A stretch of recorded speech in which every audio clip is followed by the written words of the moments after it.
For anyone who mentions this episode from OKKO as being the worst episode of the entire series, I really felt like that the message and the meme behind this episode really feels so important that the only way for a topic like that to be taken seriously if it was handled in a different show.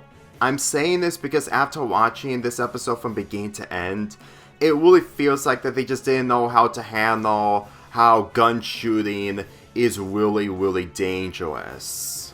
Let's Not Be Skeletons hammers in on the fact that everyone aside from KO are irresponsible gun shooters. And for me personally, the fact that I've seen so many characters from this show and most of them are likable in their own way, it really feels like that if they're really that smart enough to remain the way that they are without being skeletons, really goes to show that this really makes this whole dream sequence at the end honestly a way to make this episode exist. Because for me personally, if KO didn't had a way to revert everyone back to normal, then I'm pretty sure the ending would have been a lot more darker if it didn't had it was all dream cliche at the end. Because let me tell you, every time I think about moments involving people using gun shooters by being irresponsible and sociopaths or psychopaths or whatever,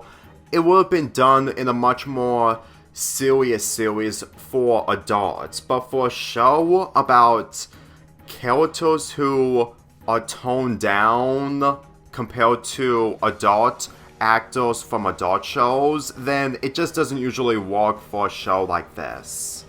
Gil is selling his skeleton remotes to everyone in the plaza, and I do mean everyone, to the point that people are using them rapidly. To the point that KO's friends Enid and Rat have turned into skeletons, and KO needs to find a solution to stop all the rapid fire from everyone when they're using the skeleton remotes.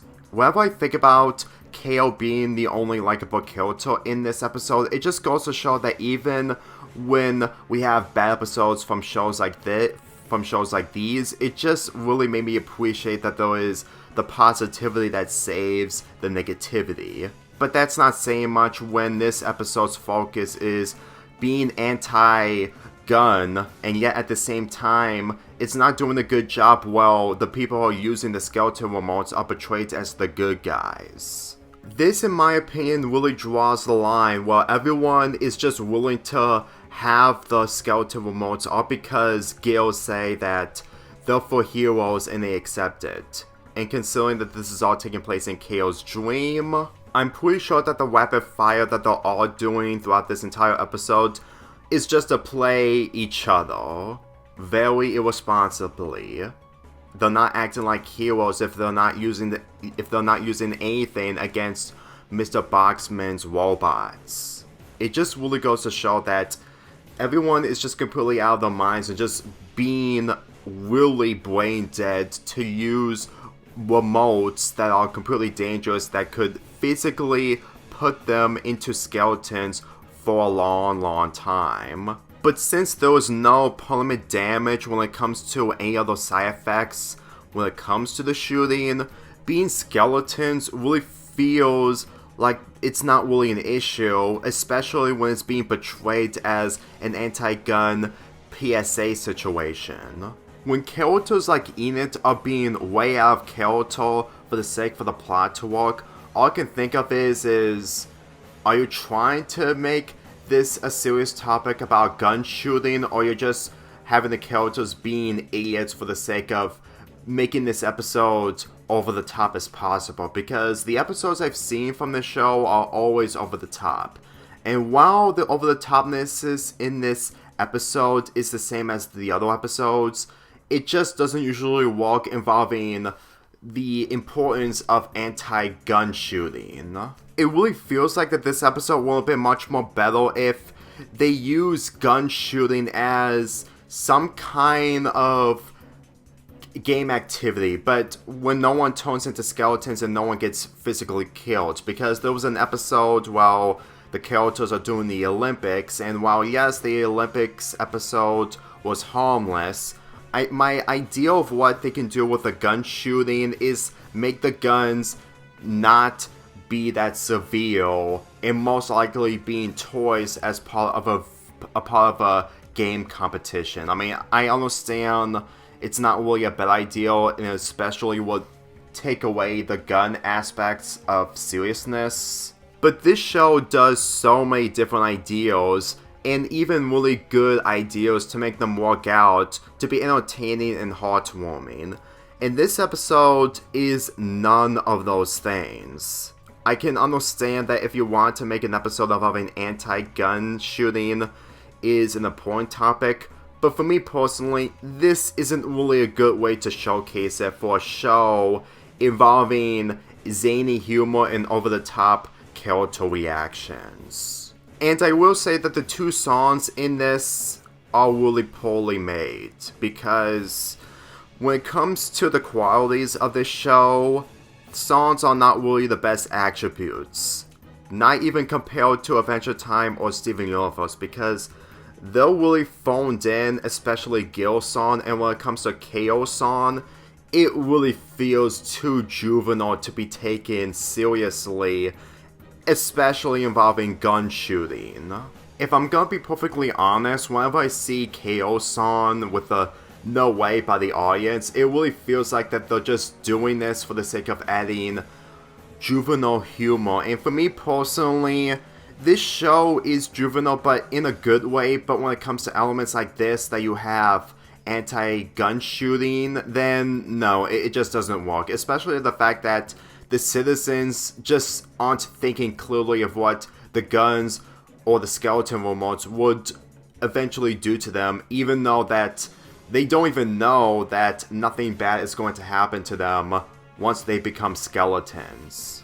Especially when KO mentions rules and regulations. If anything, the fact that no one believes him once he says regulations honestly feels like that this is where the episode just goes down deeper than it always has. And the fact that once we reached 2, it was all dream sequence, it really feels like that they just backed themselves into a corner to find a resolution in this episode.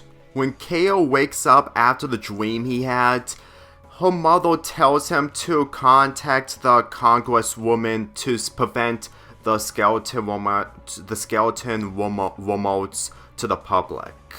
In all honesty, this ending just proves to me that this episode was intended to be a 22-minute episode, but it will probably put the writers into a corner of how they're going to execute it. So they just made this as a filler episode, mainly an 11-minute episode, which for me personally really shows. If you ask me, this ending is humorous for how the Congresswoman was taking it seriously, but on the other hand, it really feels like that the entire episode really seems like a filler episode that didn't take the anti-gun shooting seriously. Which is why I can see that people really hated this episode when it came to it was all a dream sequence. And no offense, but the Howie and Wilhelm screams from Dendy and KO just doesn't work. Like, it really feels like that they just put it in for the sake of making this episode better, but it just barely made me laugh. It barely made me laugh to the point that it really feels like it was phoned in. So yeah, this episode is bad. It's honestly the worst episode to come out from this show. And for me personally, this element of anti-guns would have been much more better in a different show rather than this. And while I understand that you can be able to tone it down on a show for children and maybe teens, but when I say mostly adults, is if the story was taking itself seriously of how the traumatized scarrings of what shootings in publics would be like for people who haven't experienced or witnessed any of that whatsoever. I'm just saying, if you really want me to be invested with these types of plots, it needs to be taken way more seriously than being toned down for a show like this. My recommendation is that if you're binge watching this show and you're still in the fall season, skip this episode entirely. Believe me, it will save you all the trouble. This is pretty much the only episode for anyone who binge watches this show to skip. In all honesty, it really goes to show that this episode alone is a way for newcomers to skip any of the madness, especially of how it's portraying anti-gun PSAs as a serious issue, which it backfired. I'm giving this episode a 2.75 out of 10.